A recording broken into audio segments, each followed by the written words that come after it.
New ইয়র্কের Manhattan থেকে আপনাদেরকে স্বাগত জানাচ্ছি আমি খালেদ মহিউদ্দিন। জনাব মির্জা ফখরুল ইসলাম আলমগীর নামেই যার পরিচয়, আলাদা করে তার সম্পর্কে শুধু এটুকুই বলার আছে, গত 15 বছরে শেখ হাসিনা সরকারের সময় তিনি বারবার জেল খেটেছেন। বারবার তাকে বিভিন্নভাবে আমি এই অনুষ্ঠান শুরুর আগে দেখছিলাম যে অন্তত 7, 8, 9, 10 বার তো তিনি জেল খেটেছেনই। যদি সময়ের হিসাবেও বলি সেটি 2 বছর, অন্তত তার বেশিও হতে পারে। সেই সময়ের মধ্যেও তিনি বিএনপিকে ধরে রেখেছিলেন, বাংলাদেশ জাতীয়তাবাদী দলকে তিনি ধরে রেখেছেন, নেতৃত্ব দিয়েছেন, বিভিন্ন সময় বিভিন্ন গুরুত্বপূর্ণ সিদ্ধান্ত দিয়েছেন, সামনে থেকে নেতৃত্ব দিয়েছেন। মির্জা ফখরুল ইসলাম আলমগীর, যাকে আমরা একজন পরিচ্ছন্ন রাজনীতিবিদ হিসেবে জানি, তাকে আজকের অনুষ্ঠানে পেয়ে আমরা স্বাগত জানাই। আপনাকে আন্তরিক কৃতজ্ঞতা জানাই যেন মির্জা ফখরুল ইসলাম আলমগীর, আপনি আমাদেরকে সময় দিয়েছেন এবং আমাদের সাথে যুক্ত হয়েছেন। না, আপনাকেও ধন্যবাদ যে আপনি আমাকে ডেকেছেন। আপনার সঙ্গে কথা বলতে এমনিও আমার ভালো লাগে। Thank you so much. আমি আমি আমি আমি যে প্রশ্নটি করতে চাই সেই প্রশ্নটি হচ্ছে যে অনেকের, মানে শুরুর প্রশ্নটি সেটি অনেকের প্রশ্ন। আমাদের আসলে অনেকগুলি প্রশ্ন আছে আপনার কাছে। আপনার যে প্রশ্নের জবাব আপনি যেভাবে দিতে চান সেভাবে দিবেন, না দিতে চাইলেও আমরা দিব, মানে আমরা এটা নিতে পারবো, এত অসুবিধা নাই। আমাদের প্রথম যে প্রশ্ন সেটি হচ্ছে যে জনাব তারেক রহমান দীর্ঘদিন দেশের বাইরে আছেন। আমরা দেখেছি যে 5ই আগস্টে ক্ষমতার পট পরিবর্তনের পরে শেখ হাসিনা পালিয়ে যাওয়ার পরে তিনি ভার্চুয়ালি একটি জায়গায় তার পরদিনই ভার্চুয়াল বক্তব্য দিয়েছিলেন, বিভিন্ন অনুষ্ঠানে অনলাইনে সক্রিয় থাকছেন, বক্তৃতা দিচ্ছেন। কিন্তু বিএনপির পক্ষ থেকে কি আসলে, দেশের পক্ষ থেকে এই দাবি আছে তাকে দেশে আসার, বা তারা, মানে বিএনপি কখন মনে করে যে জনাব তারেক রহমানের দেশে ফেরা উচিত, মানে সে সময়টা কখন হতে পারে? না, এখানে আপনার যে প্রশ্ন আছে তার মধ্যে দু তিনটি আপনার দিক আছে। একটা হচ্ছে আপনার বলছেন যে বিএনপি দাবি তুলছে কিনা। এখানে এখন যে অবস্থা আছে তাতে বিএনপি দাবি তোলার প্রয়োজন নেই। এখন it will decided by Tarique Rahman himself, এবং পার্টিও সেটাই অপেক্ষা করছে। তার কতগুলো মামলা আছে, যে মামলাগুলো আপনার অনগোয়িং প্রসেসের মধ্যে আছে, কোর্টে আদালতে চলছে। আমরা যেটা সিদ্ধান্ত নিয়েছি যে ওই মামলাগুলো শেষ করেই দেশে আসবেন। সেক্ষেত্রে আরেকটি প্রশ্ন এরকম হতে পারে কিনা যে আমরা বেগম খালেদা জিয়াকে অনেক দিন পরে দেখলাম যে তিনি সশস্ত্র বাহিনী যে দিবস ছিল 21 নভেম্বর, সেটাতে তিনি উপস্থিত থেকেছেন। ডক্টর মোহাম্মদ ইউনূসও তার সাথে কথা বলেছেন, উপদেষ্টাদের মধ্যে থেকেও কেউ কেউ তার সাথে আসলে কথা বলেছেন, আমরা এরকম দেখেছি। যদি এই মুহূর্তে নির্বাচন হয়, যেটি আসলে বিএনপি যৌক্তিক সময়ের মধ্যে নির্বাচন দাবি করছেন, তাতে বেগম খালেদা জিয়া কি প্রার্থী হবেন, বা বিএনপি সংসদ নেতা বা প্রধানমন্ত্রী হিসেবে কাকে চাইতে পারে, চেয়ারম্যান নাকি ভারপ্রাপ্ত চেয়ারম্যান? এখানে এই মুহূর্তে এখনই আমাদের এই প্রশ্নগুলো নিয়ে আমরা আপনার কাজ করছি না। কারণ আমরা এখন আমাদের সামনে যে সবচেয়ে বড় চ্যালেঞ্জ সেটা হচ্ছে যে আপনার এই ইন্টারিম গভর্নমেন্টের কাজগুলো তারা যেন শেষ করতে পারে। অর্থাৎ যে সমস্ত সংস্কারের বিষয়গুলো আছে, সেই সংস্কার যে কয়েকটা আপনার খুবই আহ, নির্বাচন কেন্দ্রিক এবং প্রয়োজনীয়, সেই সংস্কারগুলো করে নির্বাচনের কথা আমরা বলছি। এবং আমরা মনে করি যে এটা আপনার যথা সময়ে সেটা অনুষ্ঠিত হবে। এবং দেশনেত্রী বেগম খালেদা জিয়া তো আমাদের পার্টির চেয়ারপারসন, এবং তিনি যদি নির্বাচন করতে সক্ষম হন শারীরিকভাবে, তাহলে অবশ্যই তিনি নির্বাচন করবেন। অন্যদিকে যেমন তারেক রহমান সাহেব আমাদের দলের হচ্ছেন ভারপ্রাপ্ত চেয়ারম্যান এখন আছেন, এবং তিনিও নির্বাচন করতে চাইলে তিনিও নির্বাচন করতে যদি চান সেটাও উনি করতে পারবেন, যে কটা সিটি তিনি করতে চান। তো এই নিয়ে কোনো সমস্যা নেই। সুতরাং খালেদা জিয়া নির্বাচন করলেন, প্রধানমন্ত্রী হলেন, বা তারেক রহমান সাহেব নির্বাচন করে প্রধানমন্ত্রী হলেন, এটা নিয়ে কোনো সমস্যা নেই। এই ব্যাপারে পার্টিতে আমাদের কোনো সমস্যা আছে বলে আমি মনে করি না। আলোচনা আছে কিনা, মানে মানে কে হবেন বা না, এই না, ব্যাপারে? এই ধরনের আলোচনার এখন প্রয়োজন নেই। কারণ খালেদা জিয়া এখনো বেশ অসুস্থ। উনি আগামীকাল কয়েকদিনের মধ্যে উনি যাবেন আহ, লন্ডনে চিকিৎসার জন্য। এবং সেখানে যদি তাকে প্রয়োজন হয় সেখান থেকে তিনি আমেরিকাও যেতে পারে, তার প্রয়োজন হয় চিকিৎসার জন্য। তো আমরা তাকে সম্পূর্ণ সুস্থ করে, আল্লাহ যেন তাকে সুস্থ করে নিয়ে আসেন সেটাই চাইবো, সেটাই চাচ্ছি আর কি। আহ, এই প্রসঙ্গে আর কি, মানে এই 1, 2 নাম্বার প্রশ্নের প্রসঙ্গে শেষ প্রশ্ন, যে আপনি জনাব তারেক রহমানের মামলার কথাগুলি বলছিলেন, জনাব তারেক রহমানের মামলাগুলো থাকার কারণে কি তিনি দেশে আসার ব্যাপারে দেশকে নিরাপদ মনে করছেন না, এরকম কোনো কিছু কি আপনাদের মধ্যে না, ভাবনা না, আছে? না, না, সেই ধরনের কিছু ব্যাপার নয়। তার মামলাগুলো আমরাই চাইছি, দল চাইছি আমরা, তাকে একেবারে আমরা মানে পুরোপুরিভাবে মামলা মুক্ত করে নিয়ে আসতে চাই। যেহেতু তার মামলাগুলো সবই মিথ্যা মামলা, সাজানো মামলা, যার সমস্ত এভিডেন্সেস আর দেয়ার, সুতরাং সেই ক্ষেত্রে তার যত দ্রুত সম্ভব আমরা আশা করি যে মামলাগুলো নিষ্পত্তি হয়ে যাবে। আজকের একটু কথায় আসি যে সংবিধানে উপপ্রধানমন্ত্রী পদ রাখা সহ আরও কতগুলি সংস্কারের প্রস্তাব বিএনপি দিয়েছেন। উপপ্রধানমন্ত্রী বা উপরাষ্ট্রপতি, তারপরে সংসদ উচ্চকক্ষ, গণভোটের বিধান প্রবর্তন করার প্রস্তাব। জি, তো এইগুলি যদি সংবিধানে যাচাই বাছাই করে দিতে হয় তাহলে তো কিছুটা সময় লাগবে। আপনার কাছে যৌক্তিক সময়টা কত মনে হয় যে এই সরকারের কাছে কতটা সময় আসলে দেওয়া উচিত সরকারকে আসলে যৌক্তিকভাবে?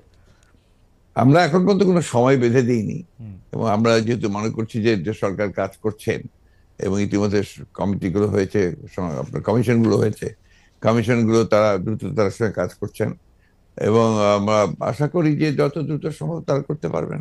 এটা তাদের উপর নির্ভর করবে যে তারা কখন নির্বাচনটা দিতে পারছেন।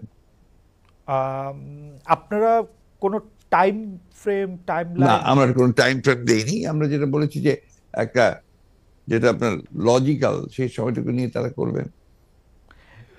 কেউ কেউ এরকম ইঙ্গিত করছেন যে বিএনপি আসলে এই মুহূর্তে নির্বাচনের জন্য আসলে চাপ দিতে চাচ্ছে সরকারকে, চাপ দিচ্ছে, তার ফলে সরকার একটু আনস্টেবল হচ্ছে। এইটা কি ঠিক? আবার অন্যদিকে সরকারের একটা জায়গা থেকে মনে হচ্ছে যে সরকার 2 বছর 4 বছর, হঠাৎ করে ডক্টর ইউনূস একটা 4 বছরের কথা বলাতে সেটা নিয়েও একটা বিভ্রান্তি তৈরি হয়েছে। আপনি আমাদের, এটাকে কিভাবে দেখেন আসলে? আমি দেখি একটু ভিন্নভাবে। জি। এটা দেখি যে আমাদের দেশের মিডিয়া, বা আপনারাই যারা মিডিয়াতে কাজ করেন, আপনারা সাথে স্পেকুলেশন করেন, এবং স্পেকুলেশন করলে এটা আপনাদের হয়তো বা খুব ভররা হয়, কিন্তু আমাদের জন্য আমরা এই ব্যাপারটাতে আমি ব্যক্তিগতভাবে খুব বেশি আগ্রহী নই। কারণ আমরা এই আপনি যে কথাগুলো বললেন তার একটার সঙ্গে কোনো বাস্তবতার মিল নেই, এবং আমরা সেই ধরনের কোনো চিন্তা করছি না, বা সে ধরনের ঘটছেও না। এবং আহ, আমি এখন পর্যন্ত দেখিনি যে আপনার সরকার, যারা ইন্টারিম গভর্নমেন্ট আছেন, তারা বেশি সময় থাকতে চান, 4 বছর থাকতে চান। কথাগুলো সেভাবে আসেনি, এগুলো আপনার মিস রিপ্রেজেন্টেড হয়েছে মিডিয়াতে। আর দ্বিতীয়ত আমরা যেটা বলছি, আমরা বলছি যে আমরা চাই যে আপনার একটা যৌক্তিক সময়ের মধ্যে সংস্কারগুলো হয়ে যাক, হয়ে গেলে আমরা অবশ্যই নির্বাচনে যেতে চাই। আপনারা উম, যৌক্তিক সময়টা মানে হ্যাঁ আমাদের দোষ আছে জনাব মির্জা ফখরুল আলমগীর, আমরা ঠিকই আমি দোষের কথা বলছি না না, না মানে মানে আমি দোষের মিডিয়ার কথা বলছি না। আমাদের কথা বলছি যে মিডিয়া আপনার স্পেকুলেট করেন। স্পেকুলেশন মিডিয়া করতেই পারে, কিন্তু আমরা যেটা বাস্তবতা, আমি আপনাকে সেটাই বলছি। না মানে আপনি যদি অনুমতি দেন আমাদের অবস্থাটা আমরা একটু বলি যে আমাদের কাছে মনে হচ্ছে যে নির্বাচন সংস্কার মানে কিছু বলা হচ্ছে যে কিছু যৌক্তিক সংস্কার করে যদি নির্বাচনটা না দেওয়া হয় তাহলে বিএনপি যখন ক্ষমতায় আসবে বা অন্য কেউ যখন ক্ষমতায় আসবে তারাও আসলে একই সরকারের সমান ফেসিস্ট হতে পারে, গত সরকারের সমান। তো সেইটা চিন্তা করে তাদেরকে সংস্কারের কথা বলা হচ্ছে। আমি এটার সঙ্গে একেবারেই একমত নই। আমি ঘোরতর আপত্তি জানাচ্ছি, তীব্র প্রতিবাদ জানাচ্ছি। বিএনপির সঙ্গে ফ্যাসিস্ট আওয়ামী লীগের তুলনা করার কোনো কারণই থাকতে পারে না। কারণ বিএনপি ইজ এ পার্টি, যে দলটা বহুদলীয় গণতন্ত্র নিয়ে এসেছে। আওয়ামী লীগ একদলীয় শাসন ব্যবস্থা বাকশালে ছিল, আমরা বহুদলীয় গণতন্ত্র নিয়ে এসেছি। আমরা সংসদীয় গণতন্ত্র নিয়ে এসেছি, ম্যাডাম জিয়া নিয়ে এসেছেন। আমরা তত্ত্বাবধায়ক সরকার বিধান পাশ করেছি পার্লামেন্টে, এবং আমাদের কাছে ফ্যাসিস্ট আবার এখন পর্যন্ত তো প্রশ্নই উঠতে পারে না। আমাদের আমাদের যে পার্টির স্ট্রাকচার, আমরা যে কাজ করেছি, সেগুলো সমস্ত গণতন্ত্রের পক্ষে গেছে। এবং এই 14 বছর লড়াই করেছি তো ফ্যাসিস্ট হওয়ার জন্য নয়, গণতন্ত্রকে প্রতিষ্ঠা করবার জন্য। সুতরাং এই কথাগুলো যখন বলা হয়, তখন এই কথাগুলো আমার কাছে মনে হয় যেটা আপনার শুধুমাত্র হয় কথার কথা বলার জন্য বলা হয়, অথবা বিএনপিকে আপনার ছোট করে খাটো করে দেখানোর চেষ্টা করা হয়। কিন্তু এইখানে তো পাশাপাশি আরো দুইটা সত্য আছে। একটা সত্য হচ্ছে যে বিএনপিও তো আসলে ক্ষমতায় ভারসাম্যের কথা বলছে, এবং সেই ক্ষমতায় ভারসাম্যের কথা বলতে গিয়ে এই প্রধানমন্ত্রী, উপপ্রধানমন্ত্রী, রাষ্ট্রপতি, উপরাষ্ট্রপতি জাতীয় সংস্কারের কথা বলছে, এই বিষয়টি যেমন আছে। এবং বিএনপিও রাষ্ট্র ক্ষমতায় ছিল, তখনও বিএনপিতে আসলে ক্ষমতার ভারসাম্য আছে কিনা সেটা নিয়ে প্রশ্ন উঠেছে। আবার আপনি যদি আমাকে অনুমতি দেন আমি বলবো যে বিএনপির একজন খুব গুরুত্বপূর্ণ শীর্ষস্থানীয় নেতা জনাব মওদুদ আহমেদ, আমি তাকে কোট করছি, তিনি লিখেছিলেন আমরা ক্ষমতায় গেলে বিএনপি সাফল্য হবে আরও কম, কারণ দলটি শাসন কৌশলে কোনো উন্নতি হয়নি, দলটিতে নেই কোনো আত্মোপলব্ধি এবং আত্মসংশোধন শব্দ দুটির অস্তিত্ব। অর্থাৎ এরকম কথা কিন্তু আছে। মওদুদ আহমেদের কথাই যে আপনার চূড়ান্ত কথা তা তো নয়। জি, মওদুদ আহমেদ তার দৃষ্টিকোণ থেকে তিনি ওই কথাগুলো বলেছেন। ওকে। আমি তো মনে করি যে কথাগুলো সঠিক নয়। বিএনপি একটা পার্টি, যে পার্টিটা আপনাকে গণতন্ত্রকে রিইন্ট্রোডিউস করেছে, মাল্টি পার্টি সিস্টেম ইন্ট্রোডিউস করেছে, যেটা আগে আমি বললাম, আর রিপিট করতে চাই না। তো বিএনপিকে ওই দলের সঙ্গে বা ফেডারেলের সঙ্গে তুলনা করাটাকে আমি মনে করি এটা একটা সঠিক তো নয়। আমি মনে করি এটা একটা উদ্দেশ্য প্রণোদিত। আচ্ছা, আরেকটি ব্যাপার সেটি হচ্ছে আমার আগেকার প্রশ্নের সাথে সম্পর্কিত, যে গণ অভ্যুত্থানের মুখে শেখ হাসিনার দেশ ছেড়ে পলায়ন, আওয়ামী লীগের নিষ্ক্রিয়তা এক ধরনের, মানে আওয়ামী লীগ দেশের রাজনৈতিক প্রেক্ষাপট থেকে বাদ হয়ে গেছে, কেউ কেউ আমাদের মিডিয়ার ভাষায় কেউ কেউ বলছেন যে একটা -1 হয়ে গেছে। অন্তর্বর্তী সরকারকে নিয়ে কোনো -2 সংখ্যা কি আছে? কেন এই প্রশ্নটি উঠছে সেটিও আমি বলি, যেটা কিছুটা আপনি আগেই প্রশ্ন করেছেন যে আওয়ামী লীগ আমলে কিন্তু আমরা দেখেছিলাম যে বেগম খালেদা জিয়ার চিকিৎসার জন্য বারবার বলা হচ্ছিল, কিন্তু 3.5 মাস পরেও বেগম জিয়া এখনও দেশে আছেন, তারেক রহমান সাহেব এখনও দেশে ফিরেন নাই।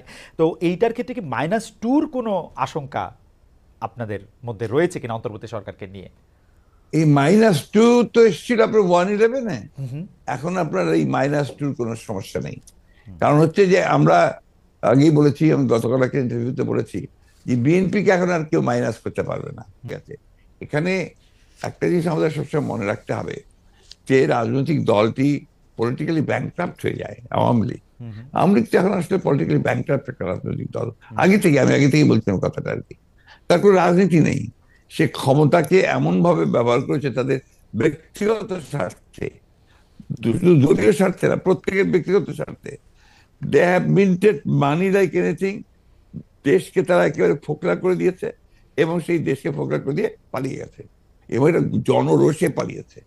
নর্থদের যে কোনো মিলিটারি কু বা কিছু হয়েছে, পিপলস রেট, জনরোষ, সেই রোষে তাকে পালিয়ে জীবন বাঁচাতে পালিয়ে যেতে বাধ্য হয়েছে। এই বিষয়গুলো আমাদের মাথায় রাখতে হবে। আমরা কোনো মতেই যেন চেষ্টা না করি এটাকে কোনো মতে খাটো করা। The fascist Awami League regime এতে বাধ্য হয়েছে দেশ থেকে পালিয়ে যেতে জনরোষে। ওকে, গত 15 বছরে আওয়ামী লীগের শাসনকে যে ফেসিবাদী বলা হচ্ছে এবং তার যে পালিয়ে যাওয়াটা, যেটি আসলে আপনি এখন বর্ণনাও করলেন, দুর্নীতি, তারপরে নানা ধরনের নানা কারণে, কিন্তু তার পেছনে আপনাদের আমলে যে 20 বছর আগে 21 আগস্টে গ্রেনেড হামলা, বিচারকদের বয়স বাড়িয়ে তত্ত্বাবধায়ক সরকারকে প্রশ্নবিদ্ধ করার মাধ্যমে শেখ হাসিনাকে কর্তৃত্ববাদী শাসনের দিকে নিয়ে যাওয়া, এ নিয়েও আসলে নানা ধরনের আলোচনা আছে। এই দুটি ঘটনা যদি হাইন্ডসাইট আপনি একটু দেখেন, যে মানে যেগুলি হচ্ছে ক্রাইমের ঘটনা, অর্থাৎ হচ্ছে 21 আগস্টের গ্রেনেড হামলা, 10 ট্রাক অস্ত্র, আবার অন্যদিকে তত্ত্বাবধায়ক সরকার ব্যবস্থাটাকে একটা এরকম জায়গায় নিয়ে যাওয়া, এই দুটিকে আপনি আপনার মূল্যায়ন আমরা একটু শুনতে চাই। যে দুটি আপনার 21 আগস্টের যে ঘটনা, এই ঘটনার সঙ্গে বিএনপিকে জড়িত করা এবং বিশেষ করে তারেক রহমান সাহেবকে জড়িত করা, এটা পুরোপুরি ভাবেই রাজনৈতিক উদ্দেশ্য প্রণোদিত। এটা কোনো মতেই বিএনপি এর সঙ্গে জড়িত তো নয়ই, বরঞ্চ আমি মনে করি যারা বিএনপিকে শত্রু হিসেবে চেনে তারা জড়িত, এবং এখানে বেনিফিশিয়ারি কারা হয়েছে সেই বিষয়টা আমাদেরকে অবশ্যই লক্ষ্য রাখতে হবে। 21 আগস্টের মামলায় who was the beneficiary? Beneficiary was Awami League. কারণ বিএনপি ক্ষমতায় থেকে সে এমন কোনো ঘটনা ঘটাবে কেন যে ঘটনাটা তার বিপক্ষে যাবে? এটা গেল 1 নম্বর। আর আপনি যে প্রসিডিংস গুলো দেখেন সমস্ত, আপনি তো একসময় বিচার বিভাগের মানুষ ছিলেন, দেখবেন যে তারেক সাহেবকে এখানে জড়িত করা হয়েছে 4টা আপনার আইও চেঞ্জ করার পরে। সর্বশেষ যে আইও নিয়ে আসা হয়েছে সে হচ্ছে আওয়ামী লীগ দলীয় ভুক্ত কাহার এখন, যে আপনার নিজে থেকেই তাদের নির্দেশে সে এই চার্জশিটটা করেছে, যেটা কোনো সম্পর্ক নেই। অন্যদিকে যে আপনার মূল আসামি ছিল, ভদ্রলোকের নাম আমি বলে যাচ্ছি, মৌলানা মুফতি মোহাম্মদ, তিনি, তাকে দিয়ে 164 দিন তাকে টর্চার করে তাকে দিয়ে একটা আপনার স্টেটমেন্ট করিয়ে নিয়েছিল। পরে দেখা গেছে যে উনি নিজেই সেটাকে আবার ভোগ করেছেন, বলেছেন যে এটা আমার কাছে আমাকে টর্চার করে নেওয়া হয়েছে। এবং দেখেন কিভাবে কি মারাত্মক ঘটনা, কোথায় চলে গিয়েছিল সবকিছু। এবং he was hang before the trial was complete. তো যে প্রধান আসামি তাকে আপনি আগেই অন্য একটা মামলাতে ঝুলিয়ে দিলেন যাতে আসল সত্যটা বেরিয়ে নিয়ে আসে। তো এই কথাগুলো কিন্তু কেউ আপনার ইনভেস্টিগেটিভ জার্নালিজম করে না, যার ফলে এই বিষয়গুলো আসে। আপনারা পলিটিক্যাল জিনিসটাকে নিয়ে চেষ্টা করেন, but at the same time why do you না ট্রাই টু মানে গো ডিপ ইনটু ইট? আমি বলি, শেষ করি জি প্লিজ। জি জি জি প্লিজ জি ইনভেস্টিগেটিভ প্লিজ জার্নালিজমটা সিরিয়াসলি করেন এবং এটাকে ফাইন্ড আউট করেন যেটা আসলে ব্যাপারটা কি ছিল। সেটা করছেন না, করছেন যে বিএনপি কে সলভ করার জন্য করছেন। এটাকে আমি মনে করি এটা এক ধরনের রাজনৈতিক উদ্দেশ্য প্রণোদিত। ওকে ওকে, আমি ইনভেস্টিগেটিভ জার্নালিজমের প্রসঙ্গে মানে আমি আপনাকে মাঝখানে ইন্টারাপ্ট করতে চাইনি, আমি শুধু বলতে চাইছিলাম যে এইটা তো আসলে আমাদেরও সীমাবদ্ধতা থাকে ইনভেস্টিগেটিভ জার্নালিজম যে আমরা করতে পারি নাই, কিন্তু এই কথাও তো সত্য যে বিএনপির আমলে আমরা একটা 21 আগস্টে গ্রেনেড হামলার পরে আমরা একটা জজ মিয়াকে দেখেছিলাম, যে জজ মিয়া হ্যাঁ, একটা বানানো হতে পারে, হতে পারে। আমি ধরে নিচ্ছি সেটা আপনার আপনার মনে করছে যে ভুল, আমিও ভুল ধরে নিচ্ছি, কিন্তু আপনারা তো পারতেন এখানে একটা ইনভেস্টিগেটিভ জার্নালিজম করে আসল সত্যটা উদ্ঘাটন করতে, সেটা তো করেনি। আমি আপনাকে আসল সত্যটা বলছি যেটা, সেটা আমি বললাম।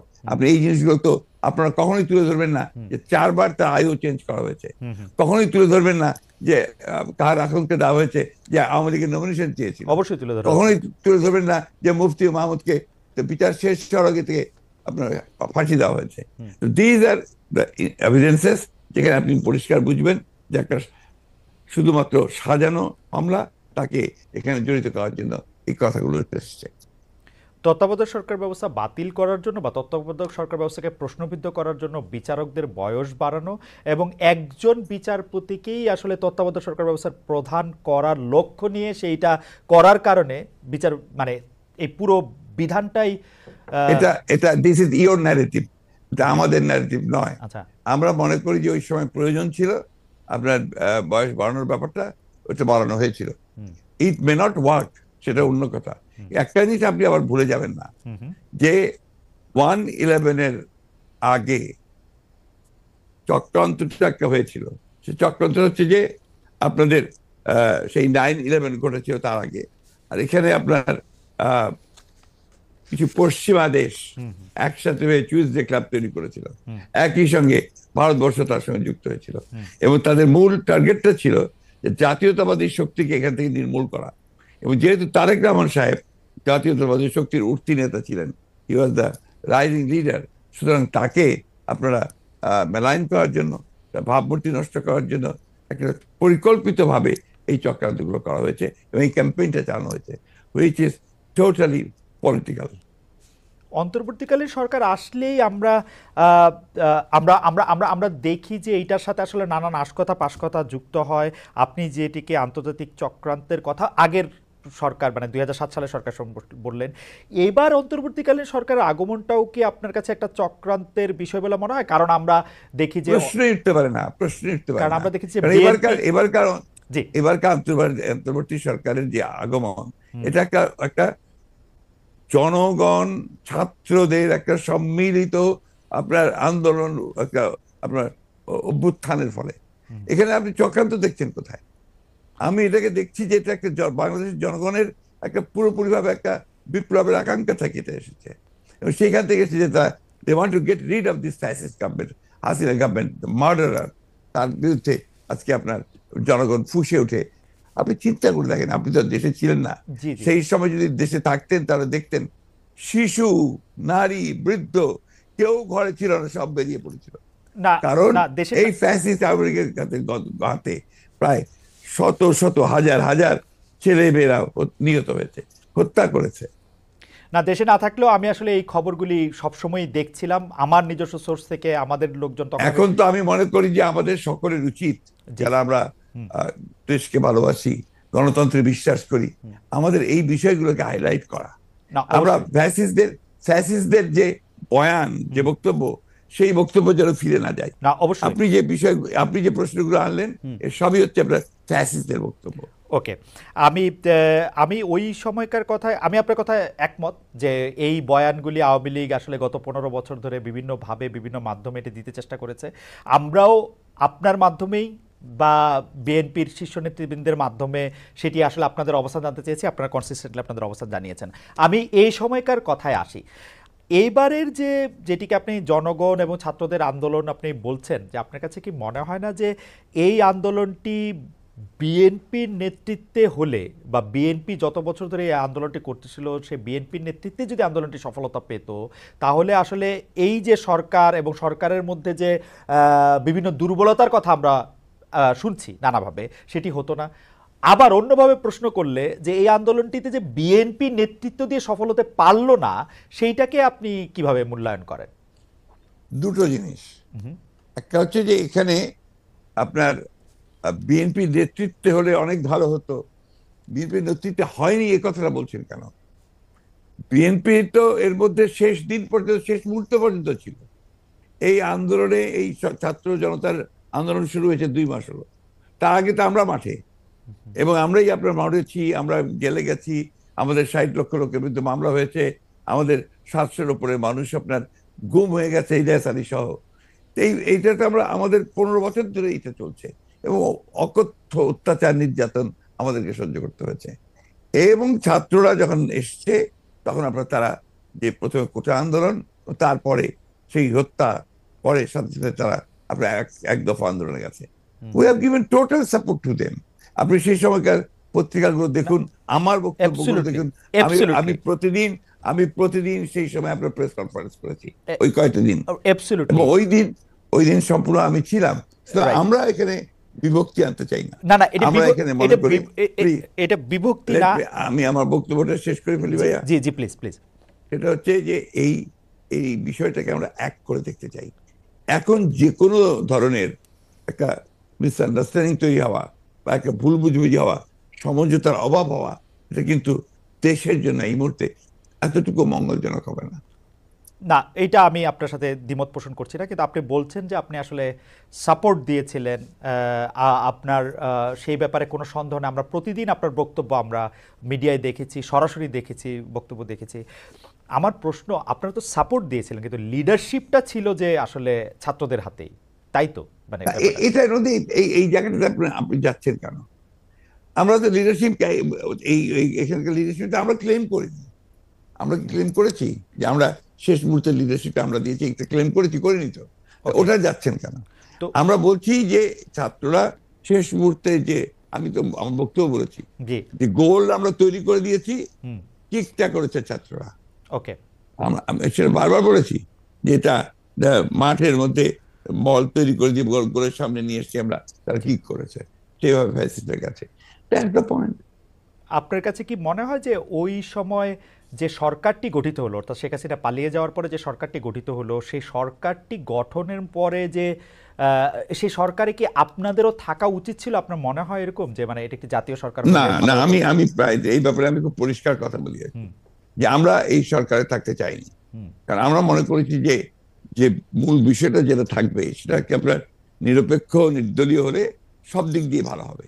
সেই কারণেই আমরা ওইভাবে কোনো পলিটিক্যাল গভর্নমেন্টের সময় আসুক সেটা নিয়ে আমরা কোনো কথা বলিনি, বরঞ্চ আমরা এই গভর্নমেন্টকে তৈরি করার ব্যাপারে আমরা সহযোগিতা করেছি।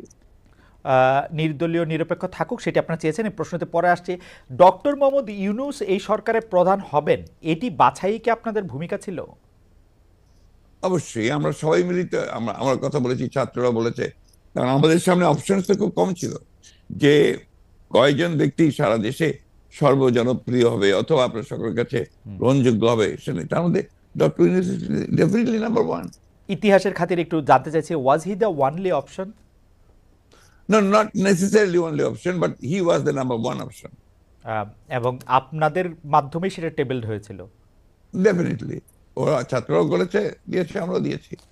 ওকে, এখন যখন ব্যাপারটা এরকম দাঁড়ায় যে অনেক ক্ষেত্রে আপনি শুনেন যে সরকারের পক্ষ থেকে বিএনপির অনেক সমালোচনা করা হয়, এবং কেউ কেউ এরকম বলতে চেষ্টা করেন যে বিএনপি কোনো কোনো ক্ষেত্রে আওয়ামী লীগের সাথে মিলেও আসলে এই সরকারকে একটু চাপে রাখতে চায়। সেই ব্যাপারটাকে তাহলে আপনি আসলে কিভাবে দেখেন? কারণ আপনি দেখুন, আমি খুব খুশি হতাম আপনি যদি মোর পলিটিক্যাল সাইডগুলোতে যেতেন। জি, আপনি এমন কতগুলো ব্যাপার নিয়ে আসছেন যে বিষয়গুলো কিন্তু আপনার, আমি মনে করি যে এই মুহূর্তে এই দেশের জন্য এই বিষয়গুলো খুব একটা ইম্পর্টেন্ট না, বরঞ্চ ক্ষতিকর। ওকে, আমি খুব কিছু ক্যাটেগরিক্যালি বলতে চাই আপনাকে জি যে এখন আমাদের সামনে যে বিষয়টা সবচেয়ে বড় প্রয়োজন জি বলেন সেটা হচ্ছে সেটা কি? সেটা হচ্ছে যে একদম peaceful transition two democracy. And এটা হচ্ছে সবচেয়ে বড় প্রয়োজন। ওকে, এবং তার জন্য যে সংস্কারগুলো করা দরকার হুম, সেই সংস্কার করার জন্য সময়টুকু নেওয়া। আমরা ওকে, ওই দিকে যেতে পারলে আমরা মনে করি যে জাতির যে চ্যালেঞ্জ মোকাবেলা করছে সেটাকে বহুলাংশে সম্ভব হবে আপনার নেওয়া, একই সঙ্গে আমরা সামনের দিকে এগিয়ে যেতে পারবো। তাহলে কি আপনি সংস্কার নিয়ে একটু কথা বলবেন? কিন্তু আমি আসলে সংস্কার নিয়ে যখন কথা বলতে চাই তখন তো আসলে একটা টাইমলাইন আমার জানতে হবে যে আসলে আপনার সংস্কারের না জন্য আপনার জানতে হবে, কিন্তু আমি তো দিতে নাও পারি। জি জি জি জি সেটি আপনি আপনার না জানাটা তো আমার কাছে খুব বেশি ইম্পর্টেন্ট না। ওকে, তাইলে তাইলে আপনার কাছে ইম্পর্টেন্ট এখন হচ্ছে যে মানে কোনটা, যে এই সরকারকে? আমার কাছে আমি খুব পরিষ্কার করে বলেছি, জি আমি মনে হয় যে আমি কোনো অস্পষ্ট নেই। জি আমি বলেছি যে এই সরকার যে সংস্কারের কাজে হাত দিয়েছে হুম হুম, সেই সংস্কারগুলো যারা দ্রুত শেষ করবে, এবং সেটা স্পষ্ট করে বলাও আছে আমাদের যে একটা সুষ্ঠু অবাধ নির্বাচনের জন্য যেটুকু প্রয়োজন সেটুকু করেই তারা যাবে, এটা আমাদের বক্তব্য। হুম হুম, they may think that না আরো করতে চাই, কিন্তু তাদের মূল যে 6টা হুম হুম। কমিশন তারা করেছে সেই 6টা যত দ্রুত করতে পারে আমরা মনে করি সেটা দ্রুতই করে নিয়ে যাওয়া সম্ভব। এটা কোনো ব্যারিয়ার না, দিস ইজ নো ব্যারিয়ার। ওকে, আপনি কি মনে করেন যে নির্বাচন সুষ্ঠু করার জন্য সংবিধানে উপপ্রধানপতি, উপরাষ্ট্রপতি, দুইবারের বেশি প্রধানমন্ত্রী না হওয়া, সংসদ উচ্চ কক্ষ, এগুলি খুব গুরুত্বপূর্ণ? মানে এগুলি আপনি না না, আপনি আপনি জিনিসটার ব্যাখ্যাটা বোধহয় এমন মনে হয় যে আপনি আপনার মতো করে দিচ্ছেন। হুম হুম ব্যাখ্যা দিচ্ছি, আমরা ব্যাখ্যা করছি। যেটা সবাই সবাই আমরা যেটা লক্ষ্য করেছি হুম, সেটা আমরা দেখেছি যে আপনার বাংলাদেশের যে রাষ্ট্র কাঠামো যেটা জি বারবার পরিবর্তন হয়েছে হুম হুম 72 সাল থেকে আপনার কিছুদিন আগে পর্যন্ত শেখ হাসিনা সেটাকে আপনার তছনছ করে দিয়েছে। হুম, এটাকে একটা স্ট্রাকচার আনা দরকার। আগেরটাই যে থাকবে তার তো মানে নেই। আমরা মনে করেছি এই কাজগুলো হলে এটা আরো সুন্দর হয়, ওকে, যে কারণে আমরা আমাদের মতো করে আমরা 31 দফা দিয়েছিলাম। রাইট, সেই 31 দফার প্রেক্ষিতে আমরা এই বিষয়গুলোতে আমরা এসেছি। আমরা রাষ্ট্রপতি প্রধানমন্ত্রীর যে আপনার ক্ষমতার ভারসাম্য সেটাকে রক্ষা করতে চেয়েছি, এবং একই সঙ্গে আমরা মনে করেছি যে উপরাষ্ট্রপতি হলে সেখানে আরেকটা ব্যালেন্স তৈরি হয়। আমরা মনে করেছি যে আপনার উপপ্রধানমন্ত্রী হলে সে আরেকটা ব্যালেন্স তৈরি হয়, একটা মন্ত্রীদের মধ্যে প্রধানমন্ত্রীদের মধ্যেও ক্ষমতার ভারসাম্য সৃষ্টি হয়। Democracy and a parliament form of democracy, hmm hmm, এটা তো আপনার কারোর কাছে সুনির্দিষ্ট একক ব্যক্তির হাতে ক্ষমতা থাকে না, right, parliamentary form of democracy বেশি রাইট। করে। সেই জিনিসটাই আমরা করার চেষ্টা করেছি। আপনি আসলে এটি আমাদের স্বীকার করতেই হবে যে আপনি বরাবরই এই ব্যাপারে কনসিস্টেন্ট। আপনি সারা এই ব্যাপারটি এমন কি অগস্টে শেখ হাসিনা পালিয়ে যাওয়ার পর সেই অগাস্ট থেকে আপনি বলে আসছেন যে আওয়ামী লীগকে বাদ রেখে নিষিদ্ধ করে নির্বাচন, গণতন্ত্র ঠিকঠাক চর্চা হবে না। আমি প্যারাফ্রেজ করছি, correct me if I am রং। প্রধান উপদেষ্টা ডক্টর মোহাম্মদ ইউনূসও সম্প্রতি সরাসরি বলেছেন বিএনপি যেহেতু চায় না সেহেতু আওয়ামী লীগকে নিয়েই নির্বাচন হবে। আওয়ামী লীগ নিয়ে আপনাদের এই অবস্থানের কারণ কি? প্রতিপক্ষের নিষ্ক্রিয়তার বদলে আমার মনে হয় এই জায়গায় বলতে আমি সক্রিয়তা। বাধ্য হচ্ছি, জি জি এই জায়গায় বলতে আমি বাধ্য হচ্ছি হুম, যে প্রফেসর ইউনূস সাহেব সঠিক আমরা যেটা বলেছি সেটা সঠিকভাবে তিনি প্রেজেন্ট করেন নাই। হুম হুম কারণ আমরা চাই, এ কথা আমরা কোথাও বলিনি। হুম, আমরা বারবার এই একটা কথাই বলে এসেছি যে আওয়ামী লীগ একটা রাজনৈতিক দল, সে রাজনীতিতে থাকবে কিনা, নির্বাচন করবে কিনা, it will be decided by the people, not by any particular political party. আমি একটা রাজনৈতিক দল, আওয়ামী লীগ একটা রাজনৈতিক দল। সুতরাং আমি মনে করি এটা আমাদের জন্য শোভনীয় নয়, শালীন নয় যে আরেকটা দল থাকবে কি থাকবে না সেই সম্পর্কে কমেন্ট করা। ওকে, পরিষ্কার। নির্বাচনেই সিদ্ধান্ত হবে যে আওয়ামী লীগ থাকবে কি থাকবে না। তাহলে হচ্ছে যে আপনাদের সাথে এইটা নিয়ে ডক্টর ইউনূসের আসলে সেই অর্থে কথা হয় না। আপনি বললেনই যে সেটা আসলে হয়তো ওনার কাছে ভুল উপস্থাপন করা হয়েছে বা উনি ভুল বুঝেছেন আমি ব্যাপারটা। আমি জানি না উনি কিভাবে বলেছেন, এটা ওনার হুম, বক্তব্য, হুম, হুম। কিন্তু আমরা এই ধরনের কোনো বক্তব্য দেইনি। আহ, দর্শকদের মধ্যে অনেকেই একটি প্রশ্ন করছেন, একটু একটু যেটি হচ্ছে যে আপনি গত 15 বছরের বা যদি আমি বলি যে শেষ 7-8 বছরে আপনি অনেক বেশি যার যার সাথে মাঠের রাজনীতিতে আপনার কথার লড়াই হয়েছে, সে ওবায়দুল কাদের সাহেব একবার বলেছিলেন যে আপনার বাসায় গিয়ে উঠবেন এবং উনি এখন কোথায় আছেন সেটি জানেন না, আপনি জানেন কিনা এটি কেউ কেউ জানতে চাইছেন যে আমি আপনার কাছে আশ্রয় চেয়েছিলেন কিনা তিনি, আর কি প্রশ্নটা অনেকটা আমি এই ধরনের প্রশ্নের উত্তর দেই না। ওকে, এটাকে আমি মনে করি যে রাজনীতিটা এটা খুব ইম্পর্টেন্ট না। ওকে, ঠিক আছে, আমি নেক্সট প্রশ্নে যাই। প্রশ্নে যাওয়ার আগে আসলে আপনার একটি কোট নিয়ে আমরা দর্শকদের কাছে জানতে চাইছিলাম যে সংবিধান সংস্কার হতে হলে নির্বাচিত সংসদ দরকার বলেছিলেন জনাব মির্জা ফখরুল ইসলাম আলমগীর। এই অবস্থান সঠিক বলে মনে করেন কিনা? এই অবস্থান সঠিক বলে মনে করছেন শতকরা 35% দর্শক, শতকরা 65% দর্শক মনে করছেন যে এই অবস্থান সঠিক নয়। 75,000 দর্শকের মধ্যে ভোট দিয়েছেন। আপনি এটি নিয়ে মন্তব্য করলেও করতে পারেন। অনেকেই মনে করছেন যে আগে সংস্কার হওয়া উচিত, পরে নির্বাচন হওয়া উচিত। এই ব্যাপারটিতে কি আপনার কাছে মনে হয় যে এটিতে আসলে কোন একটা রেফারেন্ডাম দেওয়া উচিত, বা এটি আসলে?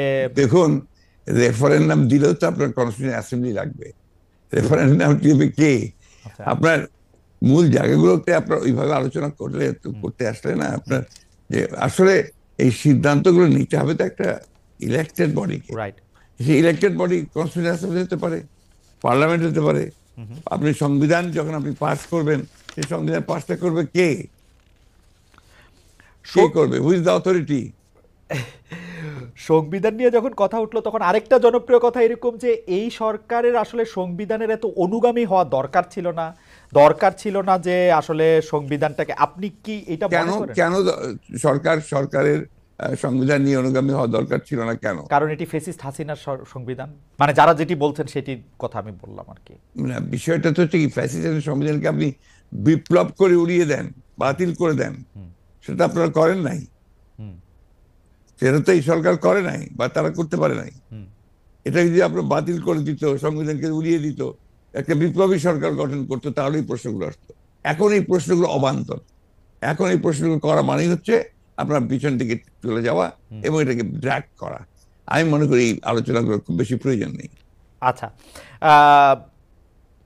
শুধু একটু এটা জানতে চাই যে এটা যে আসলে ওরা বিপ্লবী সরকার করতে পারলো না, তখন যে সংবিধানটাকে উড়াই দিতে পারলো, এর পিছনে কি কোনো কারণ আছে? আপনাদের কোনো পরামর্শ আছে? বা ডক্টর, আমি জানি না, তাদের তো আসলে একটা জিনিস আপনারা কেন ভুল করছেন। যখন এই আপনার এই বিপ্লব হয়, তখন কি ছাত্রদেরই বা আপনার কোন রকমের একটা অর্গানাইজ পলিটিক্যাল পার্টি? দেখেন, একটা বিপ্লব করতে হলে একটা বিপ্লবী সংগঠন দরকার, বিপ্লব করতে হলে একটা বিপ্লবী সেনাবাহিনী দরকার। এই বিষয়গুলোতে আমরা সবাই যা যা খুশি বলে যাচ্ছি, যার যেমন খুশি। এটা ঠিক না তো। আপনার বাস্তবতার সব কথা বলতে হবে, তাত্ত্বিক কথার সঙ্গে সঙ্গে বাস্তবতা থাকতে হবে। তো আমার কাছে মনে হয় যে এই বিষয়টি আপনি যেভাবে পরিষ্কার করলেন, সেটি আগেও আপনি বলেছেন, সেটি আসলে পরিষ্কার হলে আমাদের সবারই সুবিধা। এখন কেউ কেউ বলছেন এটি বিপ্লব না গণ অভ্যুত্থান না কি, সংবিধান থাকতে হবে না রাখতে হবে, সেটি নিয়ে আসলে অনেক কথা। রাষ্ট্রপতি নিয়ে আপনার এগুলো নিয়ে আমার খুব মাথা ব্যথা নাই ভাই। আমি আপনাকে খুব পরিষ্কার করে একটা কথা বলি, খালেদ সাহেব। জি, I am a totally democrat. আমি একটা আপাদমস্তক গণতন্ত্র বিশ্বাসী মানুষ, এবং গণতন্ত্র বিশ্বাসী মানুষ বলি আমি গণতন্ত্রের কথাই সরকার বলি।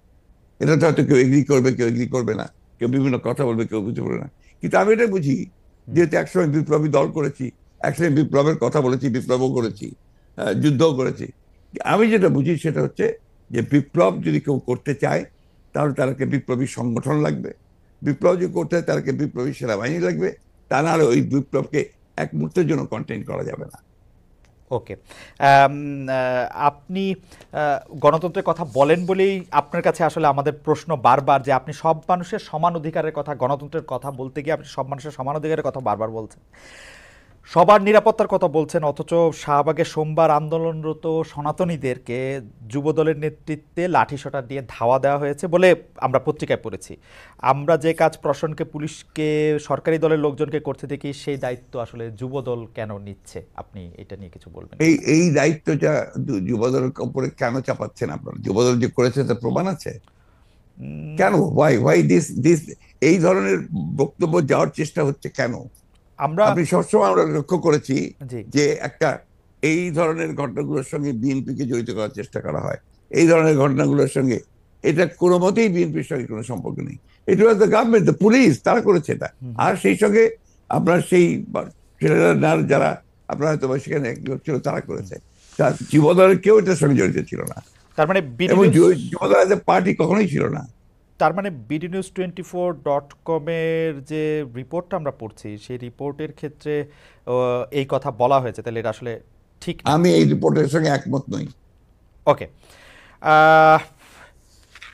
আমরা 5 আগস্টের পরে এইটা খুব দেখতেছি যে বিএনপির সমালোচনা করতেছেন জামায়াতের আমির, বিএনপিকে ইঙ্গিত করে এরকম কথাও বলা হয়েছে তাদের তো নির্বাচনও লাগে না।